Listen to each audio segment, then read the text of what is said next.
When most people hear the name Goliath, they immediately think of a towering warrior falling before a shepherd boy named David.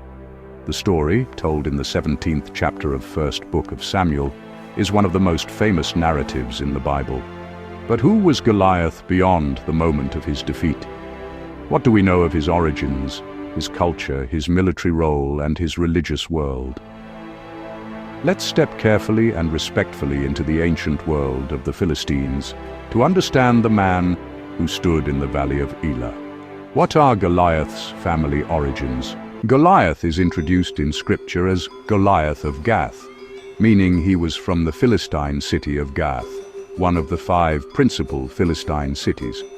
These cities, Gaza, Ashkelon, Ashdod, Ekron, and Gath, formed what historians call the Philistine Pentapolis, a confederation of powerful city-states along the coastal plain of what is now southern Israel. The Bible does not name Goliath's parents, but it does connect him to a people described as giants. In later passages, 2 Samuel 21:16-22, we are told of other giants from Gath, descendants of the giant, often linked to the Rephaim. Jewish tradition often associates these giants with the Rephaim mentioned in earlier biblical texts. The Philistines themselves were likely part of the Sea Peoples, groups who migrated into the eastern Mediterranean around the 12th century BCE. Archaeological evidence suggests they had Aegean cultural roots, possibly connected to Mycenaean civilization. So Goliath likely grew up in a culture that blended local Canaanite influences with Aegean traditions. Warrior-oriented, technologically advanced in iron weaponry, and fiercely proud. Given the repeated references to giants in Gath, it's possible that Goliath came from a family known for extraordinary physical stature. He may not have been an isolated anomaly, but part of a lineage that produced unusually tall and imposing warriors. The Bible describes Goliath's height as 6 cubits and a span.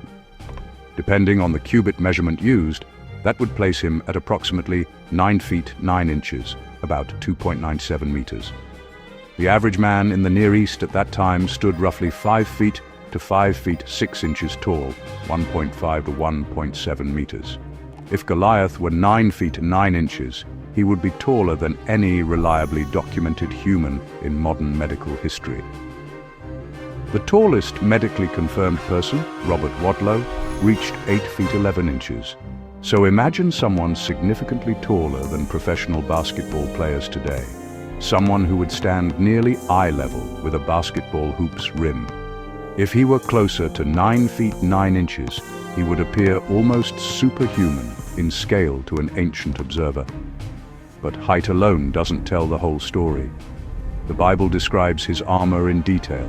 A bronze helmet, a coat of armor weighing 5,000 shekels of bronze, about 125–150 pounds. Bronze armor on his legs, a bronze javelin slung on his back, a spear with a shaft like a weaver's beam, whose iron tip alone weighed about 600 shekels, roughly 15–17 pounds. This was not just a tall man, this was a heavily armored champion, something like an ancient tank in human form. To understand Goliath's role, we need to understand the Philistine military machine. The Philistines were among the first peoples in the region to master iron technology.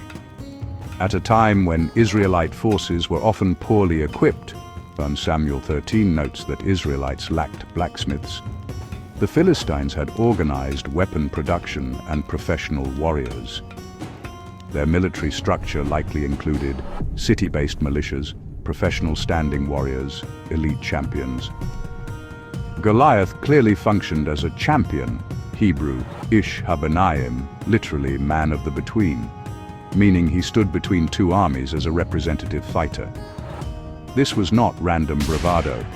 It was an established ancient practice. Instead of mass bloodshed, two sides could send out champions to fight on behalf of their armies. In modern terms, Goliath was a special forces heavy infantry warrior. He was likely trained from youth in combat, accustomed to armor and close quarters fighting, and psychologically prepared to intimidate opponents. His armor indicates he was a heavily armored infantryman, possibly similar in role to later Greek hoplites. The shield-bearer who walked before him suggests rank and status. In ancient armies, shield-bearers often accompanied high-ranking or elite fighters. So when Goliath stepped into the Valley of Elah, he wasn't just a large soldier. He was the Philistines' premier weapon, their symbol of dominance. The Philistines were polytheists. Their chief deity was Dagon, whose temple appears elsewhere in Scripture. When Goliath curses David, he does so by his gods. This indicates that he was not merely culturally Philistine, but actively religious within that framework. While we have no detailed record of his religious education, it's likely that as a warrior he would have participated in temple rituals, made offerings before battle, sworn oaths in the names of Philistine deities, been taught to see military victory as divine favor. Ancient Near Eastern warfare was inseparable from religion. Victories were attributed to divine strength, defeats signaled divine displeasure. Goliath likely believed wholeheartedly that his gods empowered him, and that his size and strength were signs of their favor. His mocking challenge to Israel was therefore theological as well as military. He was defying not just Israel's army, but the God of Israel. The setting was the Valley of Elah, where Philistine and Israelite forces faced each other on opposite hills. For 40 days, Goliath stepped forward morning and evening, issuing his challenge. His presence paralyzed Israel's army with fear. Then came David, a young shepherd delivering food to his brothers. Refusing conventional armor, David chose 5 smooth stones and a sling. The sling was not a child's toy. It was a powerful military weapon capable of deadly force at significant speed. As Goliath advanced, likely expecting close combat, David ran toward him. This was tactically unexpected. A sling stone, launched at high velocity, could function like a bullet. David's stone struck Goliath in the forehead. The text says it sank into his forehead, and Goliath fell face down. The impact likely caused catastrophic brain trauma, either penetrating injury or concussive force sufficient to render him instantly unconscious or mortally wounded. David then used Goliath's own sword to behead him, ensuring his death and signaling decisive victory. It was swift. After 40 days of intimidation, the actual combat may have lasted only seconds. Goliath's defeat became one of the defining moments in biblical history. It demonstrated that power does not ultimately rest in physical strength or military sophistication, but in faith and divine sovereignty. Yet it's important to remember, Goliath was not a cartoon villain. He was a real warrior shaped by his culture, trained in his traditions, loyal to his people, and confident in his gods. He represented the pinnacle of Philistine strength. His life reflects the reality of the ancient world, where warfare, faith, family lineage, and honor were intertwined. And his death reminds readers that even the mightiest human strength stands small before the purposes of God. In the end, Goliath of Gath remains one of the most vivid figures in biblical history, not merely because of his size, but because of what his fall revealed about courage, faith, and the unfolding story of Israel.